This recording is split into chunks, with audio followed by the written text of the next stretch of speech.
with the 113th Millrose Games here in Washington Heights, indoor track and field's most prestigious event. And today we have over 26 Olympians competing, and the road will lead to Tokyo. A day to remember as Elinor Purrier, Ajee Wilson, and Donavan Brazier all set American records during the 113th New York Roadrunner Millrose Games. Pete, my coach, kept telling me that don't go on the rabbit, put yourself in like 4th or 5th position and just see where you can work from there. And he said with like 250 left, make a strong kick and just like don't look back. So I just tried to execute that as like perfectly as possible. Close in 24:89. Yeah. I think you'd be able to close that quickly. It was a slowish pace, so I mean, if I'm going out in 50 and then maybe 1:15 closing in 24, it'd be pretty hard. But with the slow pace like that, I knew it was doable. What does a win like this mean early in the season for you? It means a lot. This is my first win at the Armory, so I've been here.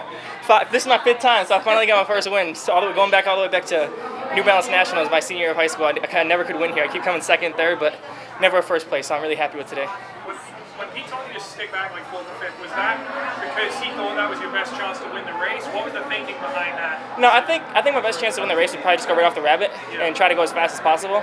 Because people really didn't go with the rabbit because it was kind of fast and it's early in the season, but he just wanted me to kind of get in like a crappy position. Because last year I was kind of getting lucky in my positioning and stuff like that, and he's just like, you're not always going to get that lucky, so you got to kind of work with your tactics and work how to get around people and get boxed in and all that.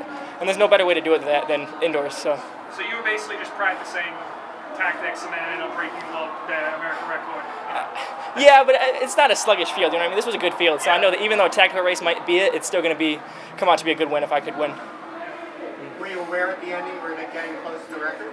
When I saw the clock go like 1:42, 1:43, I was like, oh God, I might have a chance. And to get it by 0.2 seconds, like it's not really much room for error there. But when I passed the clock and I realized I broke it again, I was really happy. Do you know what the indoor world record is and how attainable do you think that's a possibility? I think it's extremely hard. I met Wilson Kipketer as the record 1:42.6, I believe, and I only ran a little bit faster than that outdoor. So I'm going to try to work on improving my outdoor time rather than trying to get as good as I can indoors. Since you have so many meets that are, I feel like whenever you're in like your realm of like running for indoor, there's not that many meets like to be able to prepare for and to like look forward to running. Yeah. How do you prepare for the meets and like keep that mentality of racing whenever you're in your training zone? Well, it's kind of like, so I'd always think like you don't do indoors because it's kind of like fool's gold if you do good.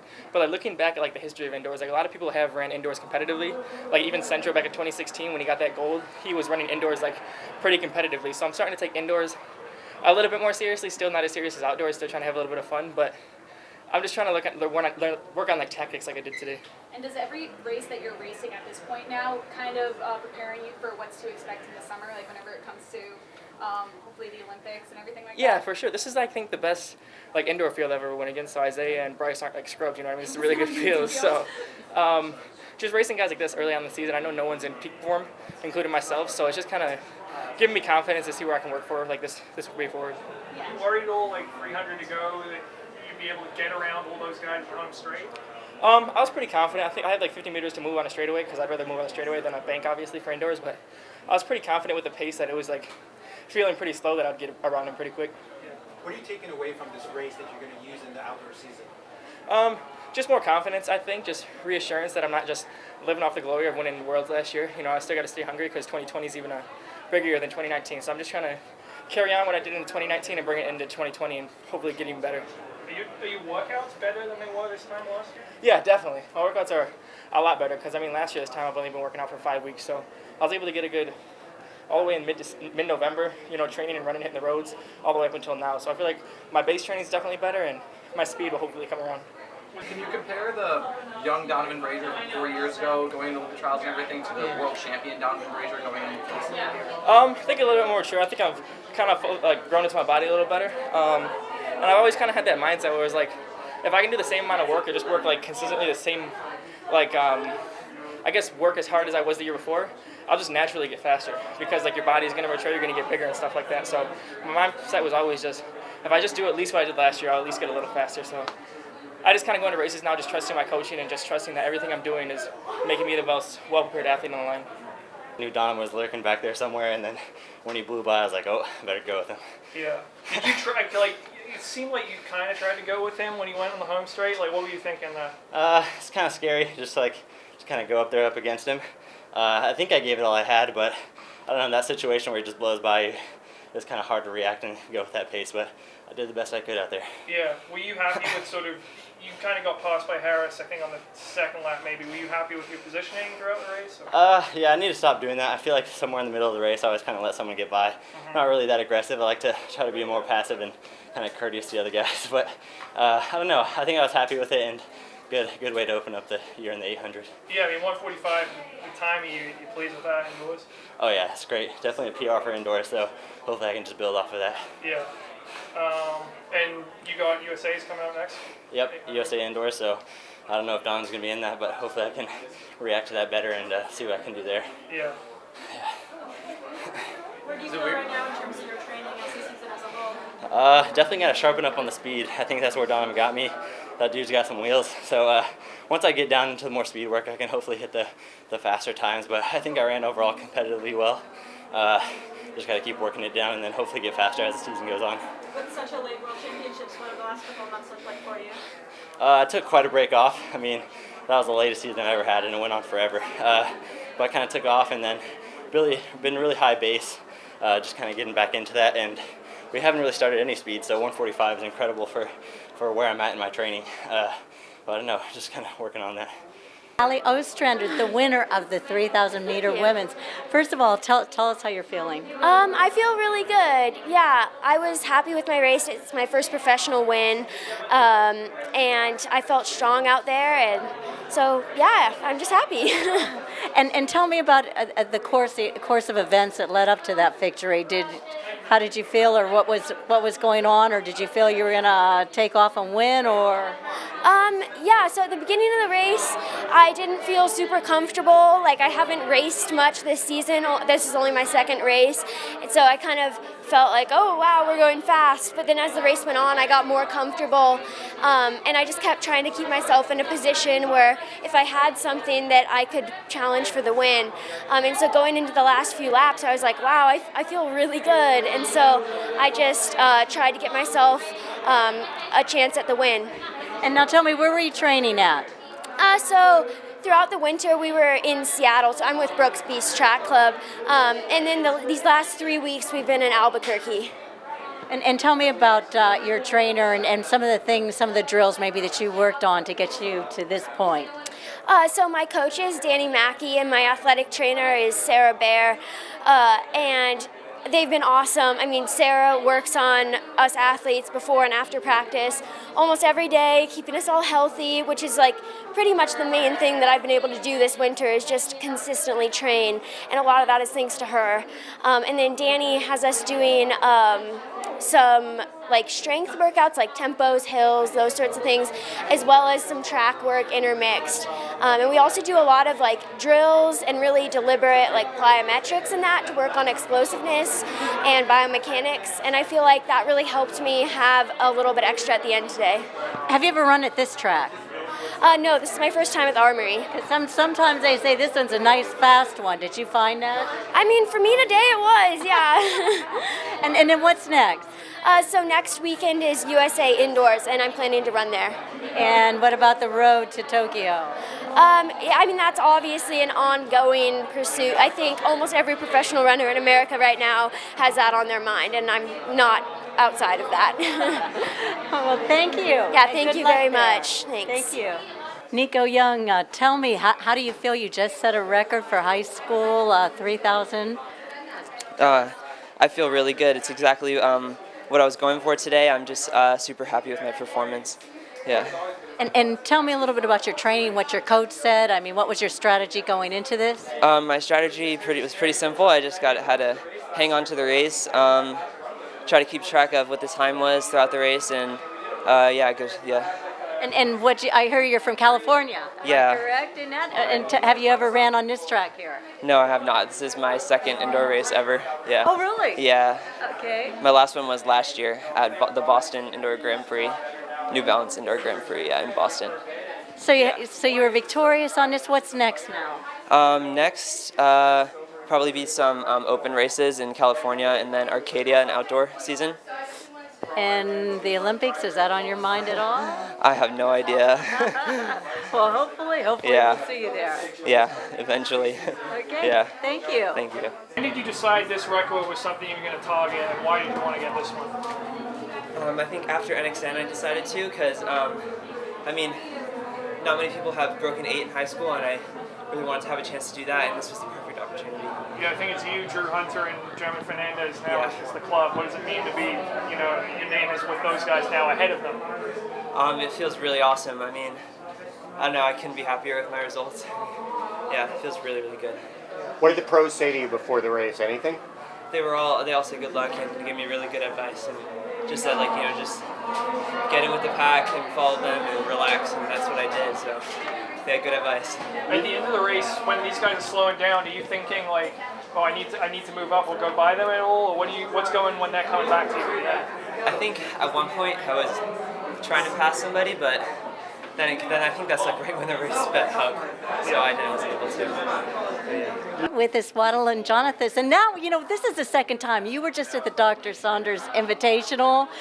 A winner, once again, a winner here at the Milrose game, one of the most prestigious games there is. And tell us that time. That time, 51.90 something. I have no idea, something like that. When did you think you would beat 52? I don't know. I don't think much now. I just run. Yeah, I don't go for the time. You always go for the win, and then whatever time you get with the win, you get it. Now, correct me, last when you were at the Saunders thing, they asked you what happened that you didn't expect, and did you say that your shoe was almost came off? Yeah, and my shoe got untied, and every time I lifted my feet, it felt like it was coming off, and I was praying that it didn't. So I held myself back, but this time I double tied it. Oh, you double tied your Yes. shoe? So was there anything that happened out there that you didn't expect, or? No. I mean, everything when the gun went off was fine. Yeah, I don't know. I'd have to see the video. I don't know what happened. Oh, okay, yeah. So it was quick and fast, and then tell me what's next. USA is indoor next week. Okay, next week. Yes. And then hopefully we're going to see you at the Olympics. Hopefully, that's the goal. That's the goal? Yes. Well, good luck there. Congratulations. It was great to see you back here. Did it help, doing the Saunders Invitational? Yes. I got a little bit familiar with the track. I'm happy. I'm thankful. Oh, good. Good. Well, congratulations. Thank you. Thank you.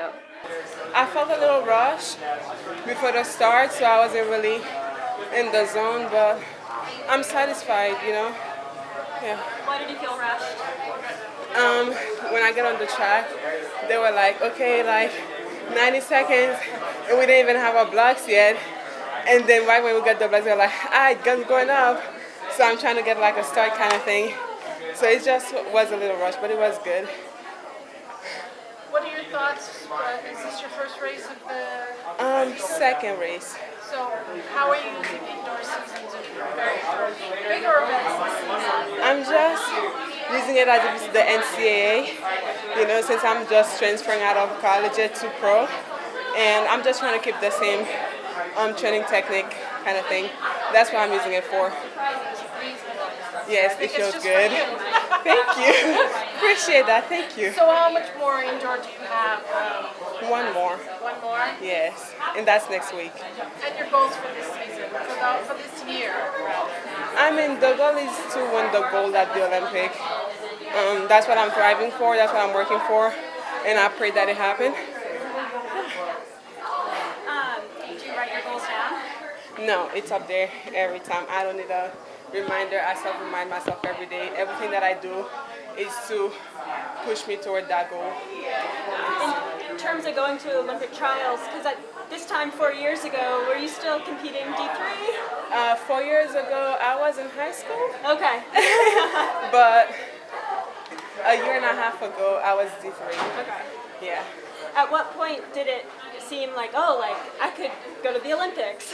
When did that come onto your radar? Since the Olympic 2016, when I was watching it, I was running 55 in high school. I'm like, I'm only 3 seconds away. I can do this. That's when it hit me. Obviously, it's much harder than I anticipated. So yeah. second fastest indoor mile ever by anyone. How does it feel right now? I'm still trying to grasp it. I'm just so surprised, but it's just a lot of emotions, and I'm really happy and really excited. Yeah, I mean, going into this race, what do you think you're capable of? Honestly, like, this is my only my second race indoor so far, so I wasn't really sure of my fitness. My race 2 weeks ago went pretty well, but I haven't really been running the mile or the 1500 as much, so I wasn't really sure. What was your plan for the race? My plan was just to sit and, go with a rabbit, get in like second or third or so, and I knew it was going to be a fast pace, and then just try to kick as hard as I could, and so that's what I did. At what point did you know you had the gear to win? Maybe the second, I mean, honestly, I didn't know until it happened, but maybe the second to last lap, I started getting more confident. I was like, okay, I don't feel like totally out of it, so I'm going to try to make a move. And when you made that move, did you think that was going to do it? Not until the last corner, probably. Do you realize how fast you guys are going? Like, No, I wasn't looking at the splits. I kind of heard like a few things here and there, but I was just focused on competing, so I wasn't really listening to the splits at all. Does this change your decision making about what event you focus on outdoors? Honestly, I haven't had time to think about it that much, but definitely we'll take it into consideration. What's this result just mean for your career? This day, what does it mean? Honestly, I'm just trying to soak it in. It hasn't really hit me yet, and I'm really excited and really proud. I think that we've been working really hard, and I'm really thankful for everybody that supported me, and I have the best teammates and coaches and my family supporting me. You said yesterday that you thought a PR was possible today. Did you think you'd be going under 420 and that much under 420? No, I had no idea. I just competed, and it was a huge shock, honestly. Are you going to buy Coco a beer or something for towing you along for that American record? I definitely owe her one. Did this record ever, like this particular record, ever cross your mind? Like, did you ever have it, think about it? I ran a pretty similar time on the road, so I knew that I could do it then, but doing it on the track is totally different, and so honestly I hadn't thought about the American record at all before right now, so. Yeah, did you even know what it was coming into the meet? No. Do you have any other indoor races? I'm doing USA's. What are you going to run there? Not sure. Yeah. Maybe 2 events, I'm not sure. Yeah, I mean, do you think Shelby Bullingham could be running too? Would you be excited to race her or whatever? Yeah, definitely. Always excited to race her, and great competition like that always brings good times. Things looked a little chaotic after the break, coming to the first lap. How did that rattle you at all? Like, how did you feel about the early going there? Yeah, I originally planned to come in and take the lead. Someone kind of slipped in on the inside, and I was like, that's fine. I didn't. My coach told me to just gauge the pace and go off of that. So if she wanted to take the lead, it was fine. I just wanted to do what I felt comfortable with for that first quarter. And then when the pacer fell off, I knew we had a slight gap, but I felt good, I felt strong, and I just was like, I need to remain patient and give it one big go with about 150 to go. And what about trailing Toya towards the end there? Like, at what point were you sure you were going to be able to get past her? With 2:20 to go, I felt strong, and I didn't know what she had left, but I knew I had a lot in the tank, so again, I just didn't want to get too excited and too aggressive and go too early, so I waited to the first turn and just slingshot it off and went from there. Do you have any idea you were going to be running that fast today? Definitely thought I'd have to run 158 to get the win today. The field at Milrose is always super strong. In the past few years, that's what's taken to win. So coming to this race, practice before, my coach is like, we're ready to go 158 because that's what we're going to have to do, if not faster. Did you feel any extra pressure being on the cover of the program? I did. When I saw it at the press conference, that was the first thing. First, my cheeks got all flushed. And then I was like, okay, now you have to win. Like, now you kind of got to deliver. What does a performance like this mean at this time of the season for you? It's a really good sign that what we're doing is working. We really haven't been doing a lot of specific 800 stuff. So to be at this point of the season, it's really a good sign that we're doing something right. And for the second race out, it's also like a great gauge of where we are training-wise. Did you see Donovan's race earlier? Because you ran very, very similarly to what you did. You both got the American record. I didn't have that in mind to kind of lay off of the pace in the beginning. I kind of just went how I felt. But definitely with the ending, he always makes like a big, strong, definitive move, and typically I kind of just do what I have to win. And before I race, I guess my coach saw I race, and he's like, when you make a move, go for it and run through the line, because you have the tendency not to. So definitely coming off the second to last bend, I was just like, I need to go for it and keep going. Did you feel uncomfortable not being in front because we're so used to seeing you? I didn't feel uncomfortable. We have a great group that we're training with now, so all the reps, I'm not in the front, I'm not in the lead. Sometimes I'm trailing behind. The last workout we did, I was like 5 back. So definitely with training, I get used to being inside, outside, in the back, in the front. So I felt comfortable. I wasn't worried, and I felt confident. Did the hoopla with the women's mile right before yours, did that distract you? Did that motivate you? Did you even know what was going on with all that?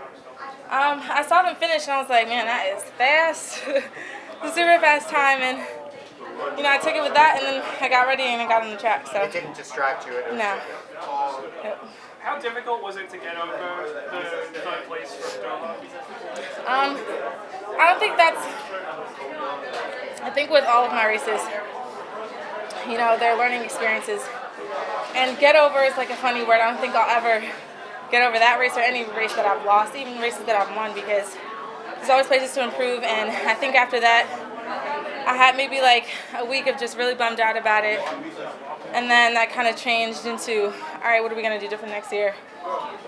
Sitting down with my coach, reaffirming our bond and my belief in his system and his program. And then just getting back rolling again. The highs aren't too high and the lows aren't too low. Are you going to do anything different this year, or are you doing anything different this year? Every year we kind of, is never the same from the year before. So when new people come in the group, they're like, oh, what do you think this workout is, or what do you think we have? And I give my best guesses, but it's never right. Every now and again it is. So this year we've been doing a lot of more strength-based stuff, 1,500 meter work. Even leading up to this race, we didn't really do a lot of 800 specific things. And then come outdoors, I'm not really sure we had plans. I kind of just show up to practice and I do what I'm told. Women Wanamaker Mile victory. How important was it to you to get the lead at the belt? Somewhat important. It wasn't like a do or die part of the game plan. It was more just about feeling the cadence slip just a little bit. Excuse me. Obviously Philip's an incredible runner, so it was I was just judging myself, judging my own kind of cadence off of his cadence a little bit, and I just thought I slipped just a touch around the bend coming into the home straight. So just a bit of a subconscious effort to it was just kind of autopilot to go for it. He almost held me out going into the turn, so but sometimes when that happens, it's their last ditch effort to hold position. So I knew if I just tried to stay smooth round the second to last bend and just kind of stride out down the back straight and stay smooth, I'd put myself in with a good chance of holding on and getting the win. And so I'm glad I did. Were you surprised by how much you won by? You look back a bunch of times. Yeah, I looked back kind of going into the final turn and what's this? So I looked back into the final turn and I thought I must have missed someone. So just stay. Terrence, my coach, just said just stay smooth. If you stay smooth, you can win. Try not to tighten up too much and try not to become a robot, which is normally what I do. So I was just kind of going through my coach's words into that last bend and just trying to stay smooth. Done a lot of training with Bryce Hoppel and Eric Avila over the last month or so, and they're both good at staying smooth and staying relaxed, so it was just taking a lot from them and their cadence and their movement. And when I looked back on the home straight, I thought, I still don't know if I've just missed someone, so just keep going, but then with 10-15 minutes to go, I knew I had it. Are you sick? Because you sound like you were thrown up. Like, were you sick coming into the meet, or running so hard took it out of you? Yeah, I mean, having 2 children, you are pretty much in a constant state of sickness. You get them over one sickness and they go to daycare on Monday, and they come back with a whole different virus, and you're like, all right, whatever. So, yeah, just dealing with it. Yeah, whatever, dealing with the cold. Chris, very different style of win from your win 2 years ago. Did you see this race playing out any particular way beforehand? Honestly, that is exactly how I had been going over it in my head over the last couple of weeks. I knew Philip would be at the front. Super strong, super confident, and so I knew that he would be, he'd be the one that was taking it, and I knew he was the one I was going to have to beat from the bell. So that was that, and so I felt like I'd ran the race before. I felt like I was ready for it, so it definitely helps. Do you think you could have handled Kajelcha last year to make 3 in a row? No, definitely not. Is there any extra motivation this year, given that you didn't make the UK team last year for Worlds, or do you need extra? It's an Olympic year. Does it really matter? Yeah, I think yes to both of it. It is always extra motivation in an Olympic year. Everybody comes out swinging with just that extra little bit of emotion, that extra little bit of oomph. So the Olympic year is anybody. You get guys that are coming from 340 PBs the year before, and all of a sudden they just start running 334 because it's an Olympic year and everybody's on it. But then, yeah, missing out on the team last year was obviously hard. Last year just seemed to be small injury, niggle to just one after another. And so, like having kids with the cold, it just seemed to be one thing after another last year, and it was really quite difficult emotionally. And it kind of gave me probably a more mature outlook on this year, to just do my thing, run as hard as I can when I can, and just get after it. And you've had a lot of great moments at this meet. Where do you sort of rank them? I think this is probably the best. Obviously winning a couple of years ago was second best, but it was a very tough field today. I know we had a lot of dropouts, but it was a tough field and everybody was bringing it. So, and whenever you've got an Ingridson in the field, it's never going to be easy. So, just happy to kind of just have a good race and come out of it happy and healthy enough. Well, congratulations again, second Wanamaker win. But now the injuries are over and this race is over now. What are your plans now for the big one on the road to Tokyo? Go home and enjoy this one with my family over the next couple of days, and just get back to training and sit down with coach and see what's going on. And I'm Kristal Hart reporting from the Millrose Games here in Washington Heights. Hope you've enjoyed the show, and thanks for watching.